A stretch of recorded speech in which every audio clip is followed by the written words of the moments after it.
ಸೌದಿಯಲ್ಲಿ ಮೊಹರಂ ತಿಂಗಳ ಚಂದ್ರದರ್ಶನವಾಗಿ ಮಂಗಳವಾರ ಹೊಸ ಹಿಜರಿ ವರ್ಷ ಆರಂಭವಾಗಿದೆ.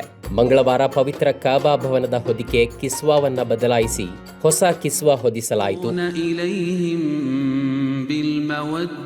154 ನುರಿತ ಕೆಲಸಗಾರರು ಸೇರಿ ಅತ್ಯಂತ ಶ್ರದ್ಧೆಯಿಂದ ಕಾಬಾಗೆ ಹೊಸ ಕಿಸ್ವಾ ಹೊದಿಸಿದರು. ಕಿಸ್ವಾ ಹೊದಿಸುವ ಪ್ರಕ್ರಿಯೆ ನಡೆಯುವಾಗ ಕಾಬಾದ ಸಮೀಪ ಶ್ರದ್ಧಾಳುಗಳ ಪ್ರವೇಶಕ್ಕೆ ನಿರ್ಬಂಧ ವಿಧಿಸಲಾಗಿತ್ತು. ವಿಶ್ವದಾದ್ಯಂತ 200 ಕೋಟಿ ವಿಶ್ವಾಸಿ ಮುಸ್ಲಿಮರು ಮಕ್ಕಾದ ಕಾಬಾ ಇರುವ ದಿಕ್ಕಿಗೆ ತಿರುಗಿ ಪ್ರಾರ್ಥನೆ ಮಾಡ್ತಾರೆ. ಹಿಜರಿ ವರ್ಷದ ಆರಂಭದ ದಿನ ಅಂದ್ರೆ ಮೊಹರಂ 1ರಂದು ಕಾಬಾದ ಕಿಸ್ವಾ ಹೊದಿಕೆಯನ್ನ ಬದಲಾಯಿಸಲಾಯಿತು. ದಿನಗಳ ಹಿಂದೆಯೇ ಅದಕ್ಕೆ ಬೇಕಾದ ಸಿದ್ಧತೆಗಳು ಪ್ರಾರಂಭಗೊಂಡಿದ್ದವು. ಕಿಸ್ವಾ ಹೊದಿಕೆ ನಿರ್ಮಾಣ ಮಾಡುವ ಫ್ಯಾಕ್ಟರಿ ಮಕ್ಕಾದ ಹರಂ ಸಮೀಪದ ಉಮ್ಮುಲ್ ಜೂದ್ನಲ್ಲಿದೆ. ಒಂದು ಕಿಸ್ವಾದ ನಿರ್ಮಾಣಕ್ಕೆ 1 ವರ್ಷ ಸಮಯ ಬೇಕಾಗುತ್ತದೆ. ಫ್ಯಾಕ್ಟರಿಯಿಂದ ಕಿಸ್ವಾ ಸಾಗಿಸಲು 14 ಮೀಟರ್ಗಿಂತಲೂ ಹೆಚ್ಚು ಉದ್ದದ ಕಂಟೈನರ್ಗಳನ್ನು ಬಳಸಲಾಗುತ್ತದೆ. ವಿಶೇಷವಾಗಿ ನಿರ್ಮಿಸಲಾದ ವಾಹನದ ಮೂಲಕ ಪೊಲೀಸ್ ಕಣ್ಗಾವಲಿನಲ್ಲಿ ಕಿಸ್ವಾವನ್ನ ಹರಂನ ಅಂಗಳಕ್ಕೆ ತರಲಾಯಿತು.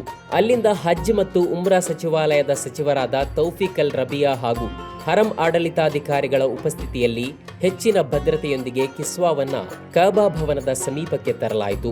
ಹಗ್ಗ ಬಳಸಿ ಕಿಸ್ವಾದ ಒಂದೊಂದು ಭಾಗವನ್ನ ಮೇಲಕ್ಕೆತ್ತಲಾಯಿತು. ಹೊಸ ಕಿಸ್ವಾ ಹೊದಿಸಿದ ಬಳಿಕ ಹಳೆಯ ಕಿಸ್ವಾವನ್ನ ತೆಗೆದು ಕೆಳಕ್ಕೆ ಇಳಿಸಲಾಗುತ್ತದೆ. 150ಕ್ಕೂ ಹೆಚ್ಚು ನುರಿತ ಕೆಲಸಗಾರರು ಕಿಸ್ವಾ ಬದಲಾಯಿಸುವ ಕಾರ್ಯದಲ್ಲಿ ನಿರತರಾಗುತ್ತಾರೆ. ಇಸ್ಲಾಮಿನಲ್ಲಿ ಕಾಬಾ ಅಲ್ಲಾಹನ ಪವಿತ್ರ ಭವನ. ಹಾಗಾಗಿ ಅದಕ್ಕೆ ಕಿಸ್ವಾ ಹೊದಿಸುವ ಪ್ರಕ್ರಿಯೆಯನ್ನ ಬಹಳ ಪವಿತ್ರವಾಗಿ ಕಾಣುತ್ತಾರೆ. ಕಾಬಾವನ್ನ ರೇಷ್ಮೆ, ಚಿನ್ನ ಹಾಗೂ ಬೆಳ್ಳಿಯಿಂದ ನೇಯ್ದ ಕಿಸ್ವಾದಿಂದ ಮುಚ್ಚಲಾಗುತ್ತದೆ. 24 ಕ್ಯಾರೆಟ್ ಚಿನ್ನ ಲೇಪಿತ ಬೆಳ್ಳಿಯ ದಾರಗಳಿಂದ ಹೊಲಿಯಲಾದ ಕುರ್ಆನ್ನ ಸೂಕ್ತಗಳಿಂದ ಕಿಸ್ವಾ ಅಲಂಕರಿಸಲ್ಪಟ್ಟಿದೆ. ಕಿಸ್ವಾ 14 ಮೀಟರ್ ಎತ್ತರ ಹಾಗೂ ಒಟ್ಟು 47 ಮೀಟರ್ ಉದ್ದವನ್ನ ಹೊಂದಿದೆ. ಒಟ್ಟು ಸುಮಾರು 1415 ಕಿಲೋಗ್ರಾಂಗಳಷ್ಟು ಭಾರವಿರುತ್ತೆ.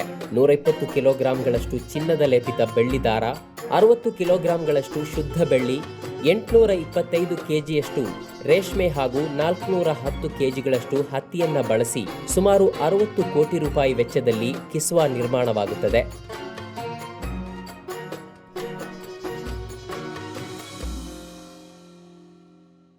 ನಮ್ಮ ಕಾರ್ಯಕ್ರಮಗಳನ್ನು ನೀವು ನೋಡ್ತಾ ಇದ್ರೆ ನಮ್ಮ ಚಾನೆಲ್ ಅನ್ನ ಸಬ್ಸ್ಕ್ರೈಬ್ ಮಾಡಿ, ಪಕ್ಕದ ಬೆಲ್ ಐಕಾನ್ ಒತ್ತಿ ನಮ್ಮನ್ನ ಬೆಂಬಲಿಸಿ. ಹಾಗೆ ನಮ್ಮ ಕಾರ್ಯಕ್ರಮಗಳನ್ನ ಲೈಕ್ ಮಾಡಿ, ಕಮೆಂಟ್ ಮಾಡಿ, ಅದನ್ನ ಬೇರೆಯವರಿಗೂ ವಾಟ್ಸ್ಆಪ್ ಮೂಲಕ ಶೇರ್ ಮಾಡಿ. ನೀವು ಹೀಗೆ ಮಾಡಿದಾಗ ನಮ್ಮ ಚಾನೆಲ್ ಇನ್ನಷ್ಟು ಮತ್ತಷ್ಟು ಜನರಿಗೆ ತಲುಪಲು ನೀವು ನಮ್ಮೊಂದಿಗೆ ಸಹಕರಿಸಿದ ಹಾಗಾಗುತ್ತೆ. ಇದು ನೀವು ಯಾವುದೇ ಖರ್ಚಿಲ್ಲದೆ ಕೆಲವೇ ಸೆಕೆಂಡುಗಳಲ್ಲಿ ನೀಡಬಹುದಾದ ಸಹಕಾರ. ಧನ್ಯವಾದಗಳು.